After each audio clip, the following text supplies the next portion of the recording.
7 ዓመትም ረሃብ ይሆናል። የፈርዖን ልጅ የተባለው ሙሴ በጥፊ መታው። እስራኤልንም አልለቅም እግዚአብሔርንም አላውቅም እኔንማ እንደምን አታሻግረኝ አለ። ፈርዖን አሁንም ከነሰራዊቱ ወደ ባህሩ ገባ። እንግዲህ ክርስቲያኖች ታሪክ መሰረት ነው። ታሪክ ትምህርት ነው። ትናንት የዛሬ አቅጣጫ ኮምፓስ ነው።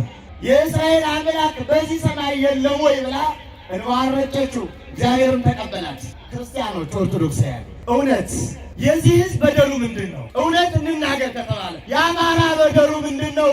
ምንድን ነው ለሀገር ማይጠቅም ያደረግነው? ምናልባት የእስራኤል ታሪክ ነው ይህ ታሪክ። የኢትዮጵያ ኦርቶዶክስ ተዋሕዶ ቤተክርስቲያን የኃይል ምንጭ ናት አሉ። አብነቱን አዳከሙት፣ ሀገር በቀል እውቀቱን አዳከሙት፣ ሕክምናውን አዳከሙት። ቆዳ ለብሰው እንዴት ባህታዊ መሆን እንደሚችሉ ሰለጠኑ። ከሰለጠኑ በኋላ አንዱ ጎጃም፣ አንዱ ጎንደር፣ አንዱ ሸዋ፣ አንዱ ትግሬ፣ አንዱ ምጽዋ በተመሳሳይ ቀን ትንቢት እንዲናገሩ አደረጓቸው።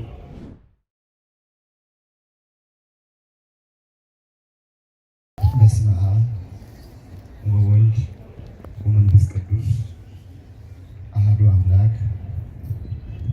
በአብ ስም አምነን አብን ወላዲ አስራጺ ብለን፣ በወልድ ስም አምነን ወልድን ተወላዲ ብለን፣ በመንፈስ ቅዱስ ስም አምነን መንፈስ ቅዱስን ሰራጺ ብለን ምንም ላጠይቁት አካላት ሶስት ብንል በባህሪ በህልውና በፈቃድ አንድ አምላክ ብለን አምነን አንድነቱን ሶስትነቱ ሳይከፋፍለው ሶስትነቱን አንድነቱ ሳይጠቀልለው አንድ አምላክ ብለን አምነን ረድኤተ እግዚአብሔርን አጋዥ ጥግ አድርገን ትምህርታችንን እንጀምራለን።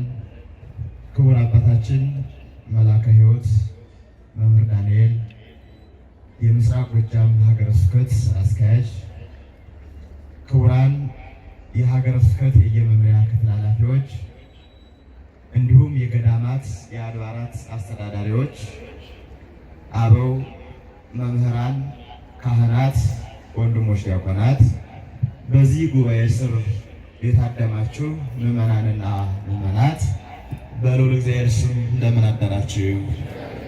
እንደምን ከረማችሁ? ልዑል አምላካችን እግዚአብሔር በሀብት ስቦ በረድኤት አቅርቦ በመንፈስ ቅዱስ መግቦ እስከዚህ ዕለት እስከዚህ ሰዓት ስላደረሰን ስሙ የተመሰገነ ይሁን። በተአምኖ ልሂቆ ሙሴ ከመ ይክህደ ከመ ይበልዎ ወልደ ወለተ ፈርዖን ወአብደረ ይህምን ምስለ ሕዝቡ እሚደለው ለሰዓት ወይኩኖ ኃጢአተ እስመ አእመረ ከመ ያቢ ትዕይርተ መስቀሉ ለክርስቶስ እምኩሉ መዛግብቲሆሙ ለግብፅ። የምንማማርበት የትምህርታችን ርዕስ በዕብራውያን መልእክት ምዕራፍ 11 ቁጥር 24 በእምነት ሙሴ የፈርዖን ልጅ መባልን እምቢ አለ የሚል ነው። ዛሬ በሐዋርያዊት ኦርቶዶክሳዊት ተዋሕዶ ቤተክርስቲያን ሥርዓተ ትምህርት መሰረት ከሰማያውያን መላእክት አንዱ ሊቀ መላእክት ቅዱስ ሚካኤል የሚከበርበት በዓለ ንግሡ ነው። ሁለተኛም ከምድራውያን አበው የእግዚአብሔር ሕዝቦች ለሙሴ ለአሮንና አጠቃላይ 600,000 አእላፈ እስራኤል የሚታወሱበት ዕለት ነው። ስለዚህም በጥቂቱ እንመማራለን ማለት ነው። እግዚአብሔር አምላካችን አእምሯችን ያቅናልን፣ ምስጢሩንም ይግለጽልን።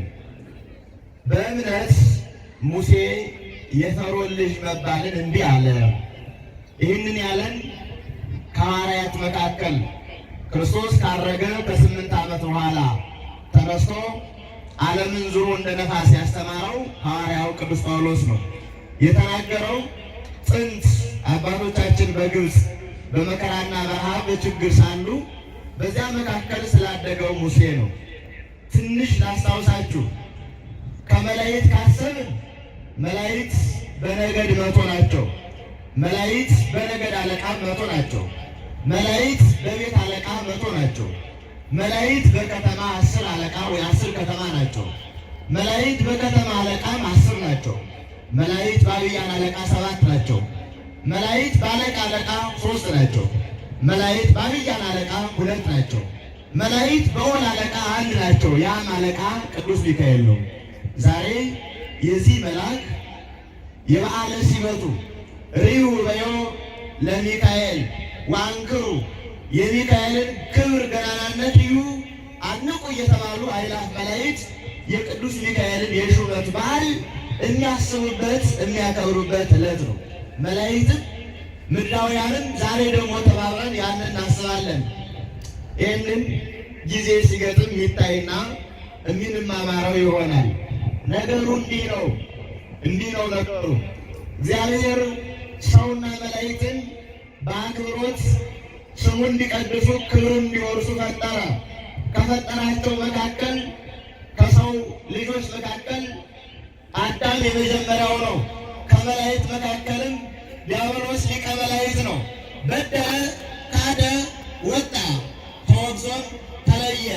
ከዚያም በኋላ በሰው ልጆች ያለው ታሪክ እንደ ሁኔታው ሲወጣና ሲወርድ ይኖር ነበረ። አንዳንዶች ሲያምኑ፣ አንዳንዶች ሲክዱ፣ አንዳንዶች ሲወጡ፣ አንዳንዶች ሲወርዱ ይኖሩ ነበረ። ዓለም በእንዲህ ሁኔታ ስትቀጥል የእግዚአብሔር ቸርነት በአብርሃም ላይ አረፈች። አብርሃም የተሰወረና በአምልኮ ጣዖት ተከድኖ የነበረውን አምልኮተ እግዚአብሔር ገለጠ። እንዲህም ሆነ፣ ልጆቹ እንደሚበዙ ተስፋ ነገረው። ልጆቹም እየበዙ ሄዱ። አብርሃም ይስሐቅን ወለደ። ይስሐቅም ያዕቆብን ወለደ።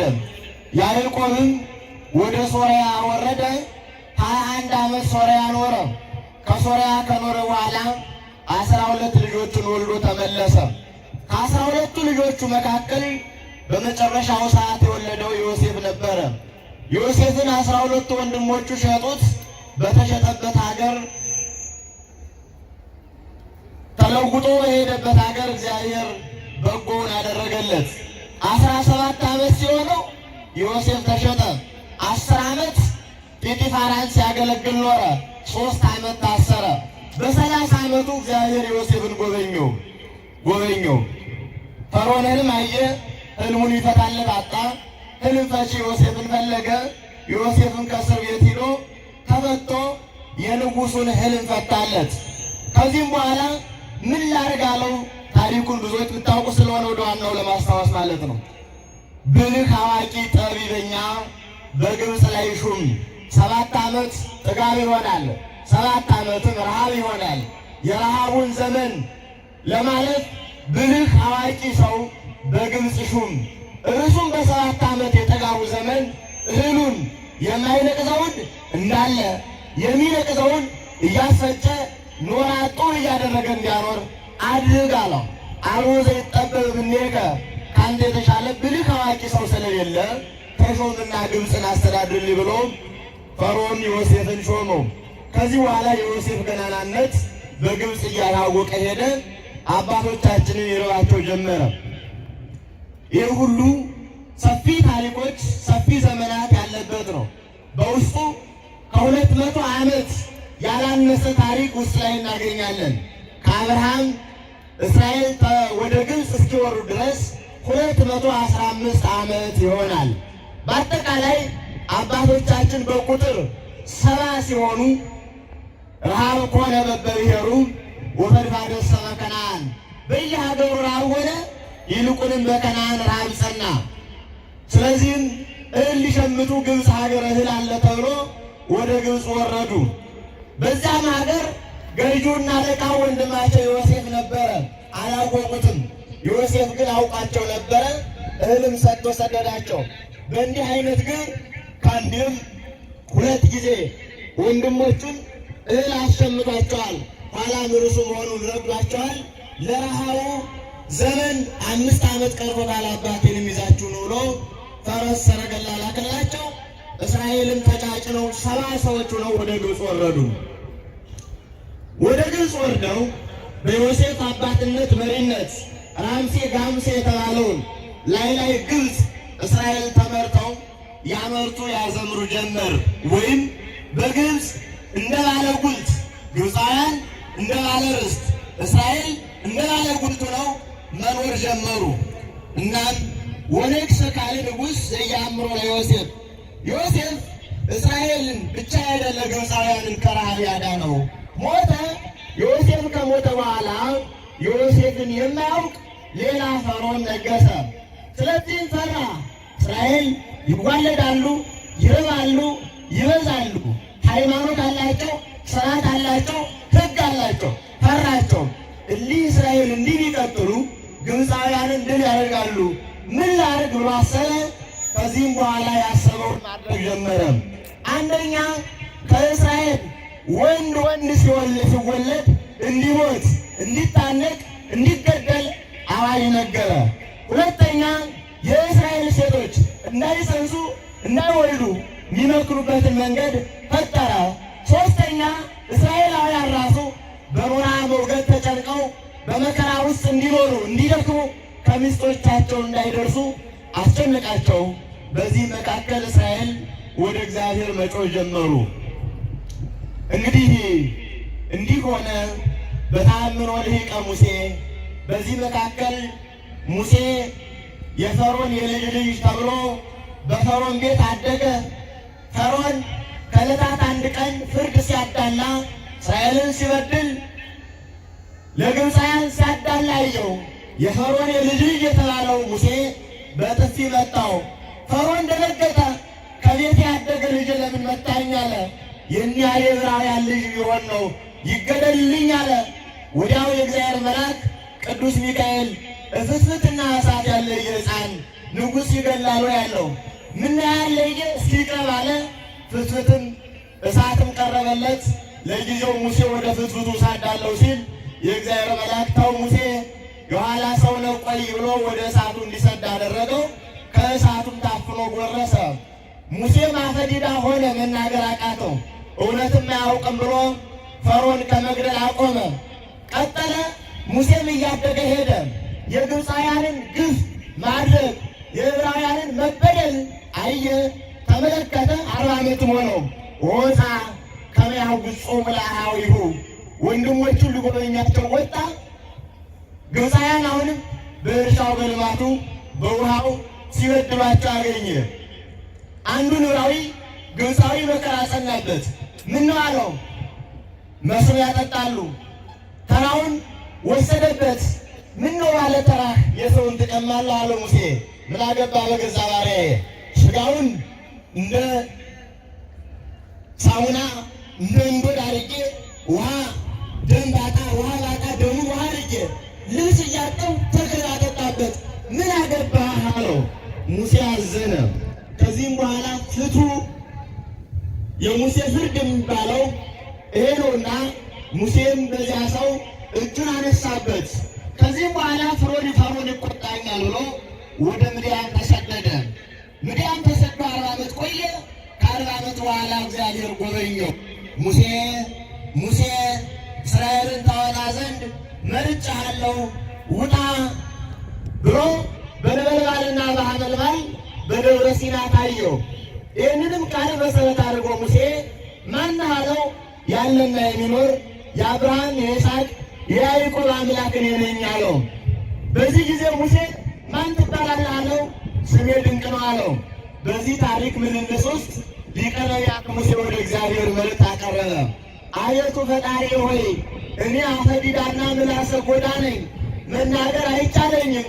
መናገር የሚቻለው ሰው ስደድ አለው። እግዚአብሔርም እንዲህ አለው፣ ወንድም አሮን አፍ ይሆንሃል፣ ብቻ አንተ ሂድ አለው። እንዲህም አለው፣ ራእየ ርኢኩ ሕማሞሙ ለሕዝብየ ወወረድኩ ከመ አድኅኖሙ። የሕዝቤን መከራ አይቼ ላድናቸው ወርጃለሁ፣ በአንተ ምክንያት ነው አለው። ሙሴም ከእግዚአብሔር ጋር ተከራከረ። በኋላም መልስ አጣ፣ ሊላክም ቀረበ። ምን ይዤ እሄዳለሁ? ምን ምልክት አለ ቢሉኝ ሳለ ምልክት ሰጠው። ከእጅ ላይ ምን አለ አለው። በትር ይዣለሁ አለው። ጣለው አለው። ጣለው። በትሩ እባብ ሆነ። አንሳው አለው። በትር ሆነ። ይህንን ይዘህ ሂድ አለው። ያንን ይዞ ሄደ። አሮን ከዳምሴ ተራራ ተገናኘው። ወደ ግብፃውያንም ወደ እስራኤልም ሄዱ። ፈርዖን ሆይ እግዚአብሔር እንዲህ ይላል፣ የዕብራውያን አምላክ ሕዝቤን ልቀቅ ያምልከኝ ይላል አለው። እስራኤልንም አልለቅም እግዚአብሔርንም አላውቅም አለ ፈርዖን። ልቡን አጸና። በዛው ላይ እስራኤልም ምልክትን አሳየን ወይ ከፈርዖን አጣልተን ወይ ታምር ረስተን አይሆንም አለ። ምልክት አሳያቸው። ፈርዖን ደነደነ። ለማንኛውም 10 ተአምር አደረገ። ጨለማ ያመጣበት ጊዜ አለ። ውሃው እንደሚያደርገበት ጊዜ አለ። ትንኝ ያመጣበት ጊዜ አለ። የተለያየ ጓጉንቸር ያወጣበት ጊዜ አለ። በትሩን እባብ ያደረገበት ጊዜ አለ። እሳት ያዘነበ ያሳየበት ጊዜ አለ። አልተመለሰም። ፈርዖንም ልቡ ጸና። ከዚህም በኋላ ሙሴን እንዲህ አለው፣ ዕብራውያንን ማድን ነኝ፣ ግብፃውያንን ማጠፋ ነኝ። አሁንም የዕብራውያንን የማድንበትን ምልክት አንድ ጠቦት አርዳችሁ በየበራችሁ ደሙን ቀቡት አለ። ምልክት አሳየው። የግብፃውያን በኩር አለቀ። የእስራኤላውያን በኩር ግን ሰላም ቀረ። በዚህ ጊዜ ፈርዖን በኩር ነበረ፣ ሚስቱን በኩር ነበረች፣ የበኩር ልጅም ነበረው። ልናልቅ ነው፣ ተያይዘን እስራኤል ይሄዱልን አለ። እንዲሄዱ ለሙሴ ትእዛዝ ተሰጠው። ይሄ ታሪክ ነው። በዘጸአት ከምዕራፍ 1 እስከ ቁጥር 15 እናገኘዋለን። ወይም በዘፍጥረት ከምዕራፍ 37 እስከ ምዕራፍ 50 ድረስ እናገኘዋለን። ወይም በሐዋርያት ሥራ ምዕራፍ 7 ላይ እናገኘዋለን። እንዲሁም በልዩ ልዩ መጽሐፎች ላይ ይህንን ታሪክና ቃል እናገኘዋለን። ልብ በሉ። በዚህ ሂደት ውስጥ እስራኤል በእግዚአብሔር ቸርነት በሙሴ መሪነት ተመርተው ከግብፃውያን ተሰናብተው ሲሄዱ ፈርዖንን እንዲህ አሉት፣ ፈርዖን ሆይ እግዚአብሔርን ልናመልክ እንወጣለን፣ እናም የምንለብሰው ያስፈልገናል። በዚህ ሀገር ተገዝተን ተቆራምደን ተጨንቀን እንኖራለን፣ ልብስም ይዘን እንሄዳለን አሉት። ወርቅም ብርም ተቀበሉ። 215 ዓመት የተገዙበት ዋጋ ነው። ይህንን ተቀብለው ጉዞ ጀመሩ። ጉዞ እያሉ እንዲሆነ ፈርዖን ከተማውን ሳይ ወዲያ ወዲህ እየተመላለሱ ያደምቁት የነበሩ እስራኤል ወጥተው ጫ ብሎ ደንግጦ አየ። ፈርዖንም ፈራ። እስራኤል ባሪያዬን ለቅቄ አልሰድም፣ ክተት ሰራዊት ምታ ነጋሪት ብሎ ሰራዊቱን አሰልፎ ወደ ዕብራውያን ሰይፍ ጦር ይዞ ገሰገሰ። እስራኤል ወደኋላ ሲመለከቱ የፈርዖን ሰራዊት እየመጣ ነበረ። እስራኤላውያን የሚሄዱት ከሚስት ከልጅ ከሕፃን ከጥቂት ልጆች ጋራም ሆነው ስለነበር ወደፊት አልገፉም። ወደፊት ሲሄዱ የኤርትራ ባህር ነበረ፣ ወደኋላ ሲመለሱም የፈርዖን ሰራዊት ነበረ። በዚህ መካከል እስራኤል ጮሁ፣ ወይ አላዳነን ወይ አላወጣህን፣ ምን እናድርግ ብለው ወደ ሙሴ ጮሁ። ሙሴም ወደ እግዚአብሔር አመለከተ። ይህን ሕዝብ ከከተማ አውጥተህ ልታሳልቀው ነው አለ። ሙሴ እንደዚህ አይደለም፣ አሁን የምታያቸውን ግብፃውያን ነገ አታያቸውም አለው። አሁን ፈሩ፣ እየቀረቡ ሄዱ፣ ተጨነቁ። በዚህ መካከል እግዚአብሔር ለእስራኤል 7 ደመና አዘጋጀ። አሐዱ በቀኝሆሙ ወአሐዱ በድኅሬሆሙ፣ አሐዱ በየምኖሙ ወአሐዱ በጽግቦሙ፣ አንዱ በፊት አንዱ ኋላ፣ አንዱ በቀኝ አንዱ በግራ፣ አንዱ በላይ አንዱ በታች፣ አንዱ ፊት አውራሪ መንገድ ጠራጊ ሆነላቸው። በኋላ በኩል አንዱ ደመና ተጋረደ። ዕብራውያንና ግብፃውያን በአንድ ካስማ፣ በአንድ ችንካር፣ በአንድ እንጨት ከብት አሰሩ። አልተያዩም። ድምፅ ይሰማሉ፣ አልተነጋገሩም። እንዲህ አድርጎ ጋረዳቸው። አሁን ግን እየጸና ሄደ። ሳይም ጮሁ። በጎን ኤርትራ አለ፣ በጎን ፈርዖን ከነሰራዊቱ በሰይፍ አጥሯል። ተጨነቁ፣ ወደ እግዚአብሔር አመለከቱ። ሙሴ ለምን ትጮህብኛለህ? እስራኤልን ንገራቸው፣ ባህሩንም በብትር ምታው አለው። ሙሴ ባህሩን በብትሩ መታው። ከ3 ተከፈለ። ከ3 አራት ነገድ በእያንዳንዱ ክፋይ እየገባ የኤርትራን ባህር በደረቅ ይሻገር ጀመረ። ሙሴም ከነሰራዊቱ አእላፈ እስራኤል 600,000 ሕዝብ በዚያ ባህር መካከል ገብቶ ተሻገረ። ፈርዖን ወደኋላ ወደፊት ሲመለከት ሁሉ ሕዝቡ ሲገባ ሲሻገር አየ። የሀገር የባህር ኤርትራ የሰው ሀገር ሰው ያሻገረች እኔንማ እንደምን አታሻገረኝ አለ። ፈርዖን አሁንም ከነሰራዊቱ ወደ ባህሩ ገባ። እየቀጠለ ሄደ። እስራኤል ጨርሰው ወጡ። አሁንም ፈሩ። ባህሩ ለእኛ ብቻ መስሎን የተከፈለ አሁንም ለእነሱም ነው ያሉ። ወደ ሙሴ ጮኹ። ሙሴም ወደ እግዚአብሔር አመለከተ። በከፈልህባት ብትርህ ባህሩን ምታለው። ባህሩ ሲመታው መልሶ ገጠመ። መላው ግብፃውያን በዚያው አለቁ።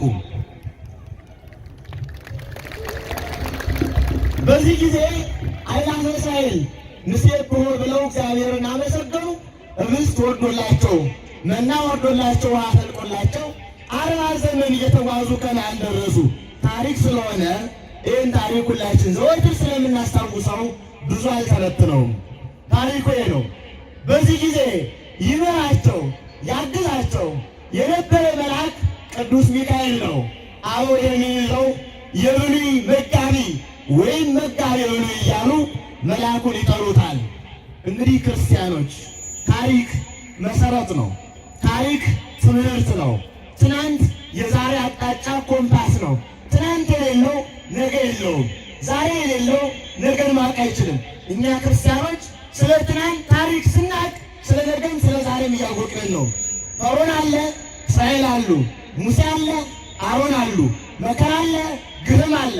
ምናልባት ይህንን ታሪክ ወደ ሀገራችን ወደ ኢትዮጵያ እናም ወደ ኦርቶዶክሳዊ ተዋሕዶ ሃይማኖት አንተን ልንተነትነው እንችላለን። ልብ በሉ። እስራኤል በደላቸው ምንድን ነበር? በሄዱበት ሀገር ምንድን ነው የበደሉት? አስቸጋሪ ተራይ ነበራቸው ወይ? ምንም። ያርሳሉ፣ ይቆፍራሉ፣ ይወጣሉ፣ ይወርዳሉ፣ ኖራ ይረግጣሉ፣ ጡብ ይሰራሉ፣ ያመልካሉ፣ ይገለጻሉ፣ እግዚአብሔርን ስሙን ይጠራሉ፣ የአባቶቻቸውን አምላክ ይናገራሉ። በደል ነው ወይ? አልነበረም። ፈርዖን ግን አስጠላው። ልብ በሉ።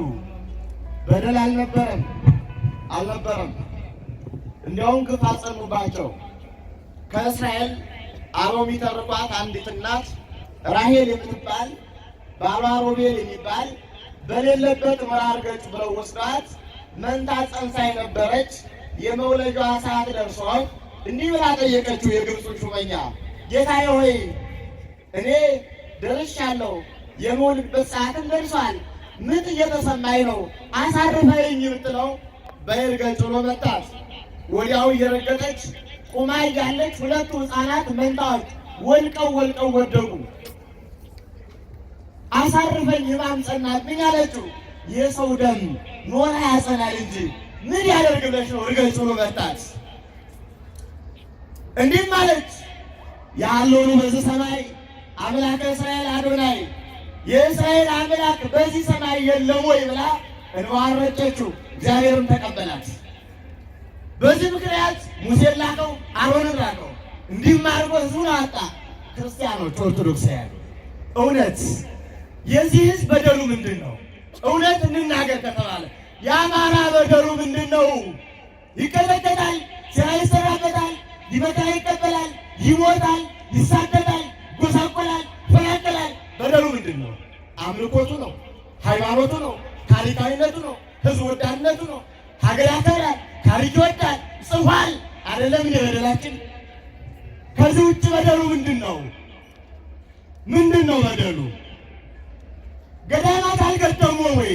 ብራና አልጻፈም ወይ? ታሪክ አላስቀመጠም ወይ? ሀገር አልጠበቀም ወይ? ህግ አላመጣም ወይ? እውነት አንድነትን አላስተማረም? አስተምራል። ምንድን ነው በደላችን? ምንድን ነው ለሀገር ማይጠቅም ያደረግነው?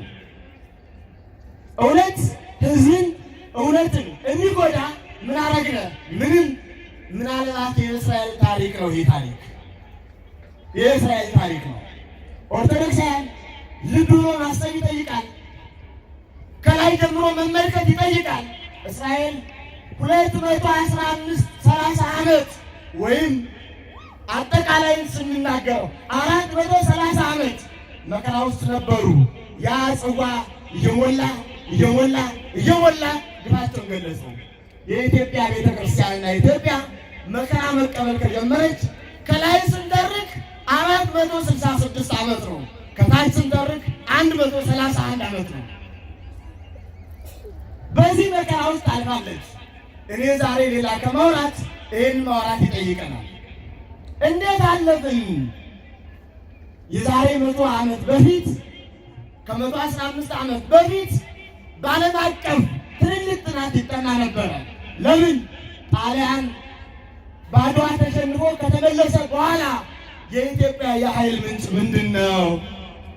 እንዲህ ጥቁር ሀገር፣ አፍሪካዊት ሀገር አንድን ፈረንጅ ማሸነፍ እንዴት ቻለች የሚል ጥናት ነው። 3 ጥያቄ ወጡ።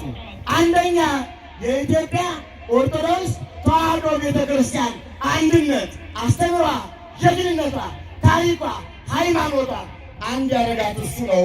የእሱን አከርካሪ እንዴት መሰበር ይችላል የሚል ጥናት ነው። ሁለተኛ በኢትዮጵያ ላይ ያለ ቤተክርስቲያን እጇን በአምሮት የሾመችው ወይም ሀገር የሚያውቀው ንጉሳዊ ወይም ዘውዳዊ ስርዓት ነው ብለው ጥናት አደረጉ። ሶስተኛ በዚሁ ጥናት ውስጥ አንድ ነገድ ይህ የዛሬ 115 ዓመት የተጠና ታሪክ ነው። ዘውዳዊ ወይም ነው አንድ ነገድ ሃይማኖት ያለው ታሪክ ያለው ወኔ ያለው ሀገር ወዳድ አንድ ህዝብ አለ አማራው የሚባለው ነው የሚል ታሪክ ነው ያጠኑት።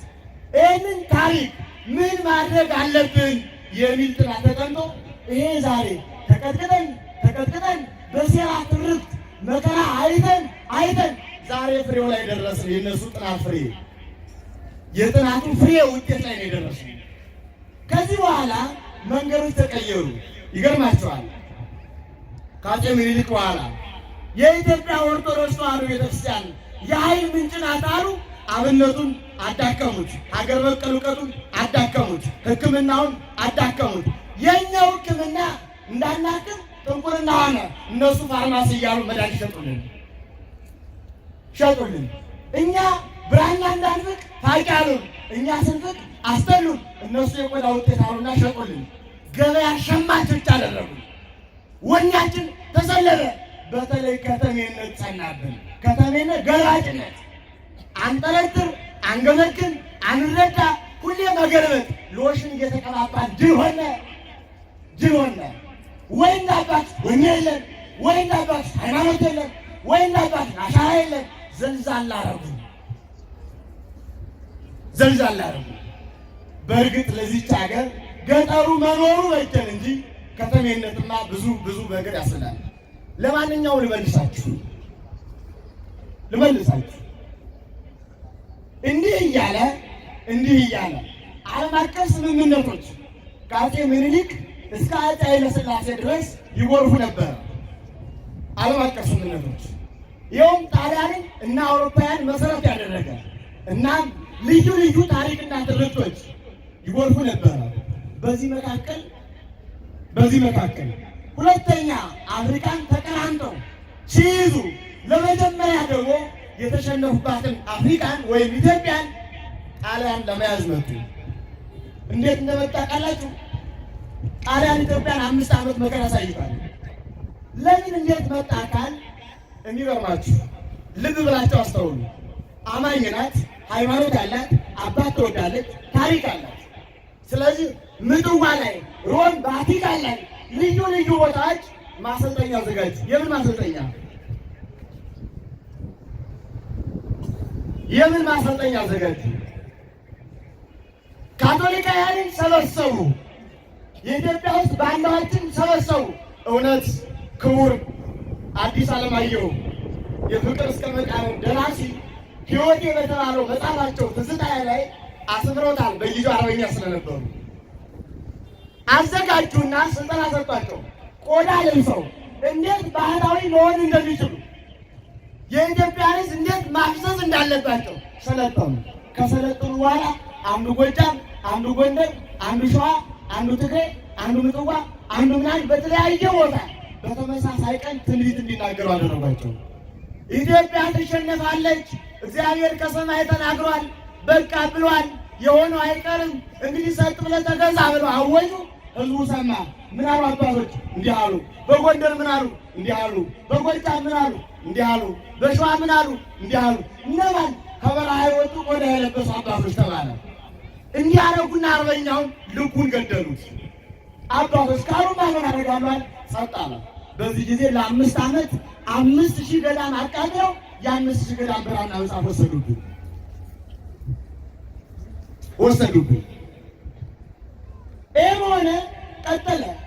ይህም ሆነ ቀጠለ። ከዚህ በኋላ በእኛ አይነት ምናልባት ይህን ታሪክ ላስታውሳችሁ። አባ ኮስተር በላይ በጊዜው ነበር አይደለም ወይ? ከ45,000 በላይ ጦር እየመራን ነበረ ወይ ልትሉ ትችላላችሁ። አዎ ነበረ። ለምን እሱ ቀረ ካላችሁኝ የበላይ የአርበኞች ማህበር ጸሐፊ ጌታው መልአከ ብርሃን አድማሱ የዲማው ሊቅ ስለነበሩ አላስገባቸውም። እነዚህ አስተዋያል መልአከ ብርሃን አድማሱ ጸሐፊ ስለነበሩ ሳያስገባቸው ቀሩ። የእሱ ብቻ ቀረ። በኢትዮጵያ ደረጃ እንዲያረጉት ከዚህ በኋላ እና አባ ጋስፋሪ እና አባ ያስጦስ እና አባ ማስያስ የሚባሉ ሐሳውያን የመረጃ የስለላ መነኮሳት ውስጥ ለውስጥ ገቡና ንጉሱንም አንገረገሩት፣ ከህዝብ ጋር አጣሉት። እዚህ ላይ ንጉሱ ሀገርን ከርቶ ሂዷል ብለው ማስወራት ጀመሩ። ንጉሱን ደግሞ አይ የአውሮፓ ህብረት እኮ ይወደውታል፣ እዚያ ሂደው ቢጮህ እኮ ጥሩ ነው ብለው እንዲወጣ አደረጉት። ወዳ ፈቅዳ ምትገዛ ሀገር እንዲፈጠር አደረጉት። ወዳ ፈቅዳ ባሪያ ምትሆን ልውሰዳችሁ ትንሽ። ንጉሱ አውሮፓ ህብረት ሂደው ጮሁ። ምን አላቸው? አውሮፓ ህብረት በኢትዮጵያና በጣሊያን መካከል መሳሪያ እንዳይሸጥ ማዕቀብ ጥለናል አሉ። አስቡ፣ ኢትዮጵያ የምትዋጋ ገዝታ ነው፣ ጣሊያን የምትዋጋ አምርታ ነው። በደንብ ለቁ ለማለት በደንብ ለቁ። ንጉሱን ሶደሬ ቤት፣ ሲኒማ ቤት፣ የተለያየ ቦታ ሳይሏቸው እንደናንተ ማደግ እንዴት ይችላሉ አሏቸው። እንደኛ ማደግ የሚችሉ ዓላማቸውን አገኙት። እንደኛ ሲማሩ ነው አላቸው። እንደናንተ ምንድን ነው ትምህርቱ? እንደኛ ሳይንስ ይባላለን። ያንን ትምህርት ቢማሩ እንደኛ ይሆናሉ አላቸው። ወዲያው ንጉሱ ምን አሉ? ማን ያስተምረኛሉ? ለጦርነት የመጡት ወታደሮች ይዘዋሉ፣ የተማሩ ስለሆኑ ያስተምሩ ተባቸውና ለጣሊያን ጦርነት የመጡት ኢትዮጵያ ውስጥ መምህር ሆነው ቀሩ። ለጦርነት የመጡት መምህር ሆኑ። አስቡ ምን እንደሚያስተምሩ። ሲያስተምሩ ምን አሉ? አይ እናንተ እኮ ሀገራችሁ ታድግ ነበር ትለማ ነበር፣ ግን ንጉሱ ሳለ ምን ይሆናል? ነገር ግን ኦርቶዶክስ ሳለች ምን ይሆናል? እሷ አንዴ በዓል በየቀኑ አንዴ ሚካኤል፣ አንዴ ገብርኤል፣ አንዴ ምናምን እያለች ፈጅ ናት። እሷንና ንጉሱን ካስወገዳችሁ ኢትዮጵያ ትበለጽጋለች አሏቸው። ከዚህ የተነሳ ያስተማሩት ያ ንጉሱን አንቆ ገደላቸው። ለማድረግ ብሎ ነው። ያው ቀጠለና ፓትርያርኩ አቡነ ቴዎፍሎስን ረሽኖ ገደላቸው። ቀጠለ። እንዲህ ነው የመጣ ነው የባዕድ ትምህርት፣ የባዕድ ፍልስፍና፣ የባዕድ ርዕዮት ሀገር በቀል እውነትን አሳጣል። በተለይ በዘመናችን ያላችሁ መሪዎች ህዝብ አደራ የጣላባችሁ እባካችሁ ሀገራችን ላይ የተውነውን እውነት እንፈልገው። እኛ ምን ነበር ያጣ ነው? ያልነበረን ምንድን ነው? የመሪነት ትምህርት ነው። አረ ነበረን። ሙሴ የተማረው ኢትዮጵያ ነው ነበረ። ዓለም የተማረችው ኢትዮጵያ ነው። ግን ሌላ ሰነድ ብናጣ ዘጸአት 18 ተመልከቱ። አእላፈ እስራኤል የተማሩት በኢትዮጵያ ህብር ሰንሰለት ፍልስፍና ነው። እናም ወደዚህ ልብ ወደዚህ ሀሳብ ክትትሎ መጠየቅ ይጠይቀናል። እና ትናንት የመጣንበት መንገድ በዚያ ቀጠለ። እንደምታስታውሱት የደርግ አብዮት መጣ። 60 ኦርቶዶክሳውያን ሀገር በቀል እውቀት ያላቸው የምዕራቡንም ፍልስፍና የሚያውቁ አዋህደው ኢትዮጵያን ለማሳደግ ደፋ ቀና የሚሉትን ደርግ ረሽኖ ገደላቸው። 60 ሚኒስትሮችን ታስታውሳላችሁ። አሁንም እያደቀቁት መጣ። የምዕራባውያን ትምህርት፣ የምዕራባውያን ርዕዮት፣ የባዕድ ፍልስፍና ምኑ የጠቀመው? ወይ አርሰናል ብላ የኬሚካል ተጠቃሚ ያደረጉት መሬታችን አመከኑት። ወይ አንወልድ መካን ያደረጉት። ከሁሉ እኮ ነው የመከነው። የእውቀት መካን፣ የአይኖ መካን፣ መሬቱ መካን ሆነ። መካን አደረጉ። በየቦታው ተቋም እንገነባለን። ተቋም ባዶ ዕቃ ያመርትልናል ማለት እውቀት፣ እውነት፣ ህዝብ፣ ታሪክ፣ ሀገር፣ ጀግንነት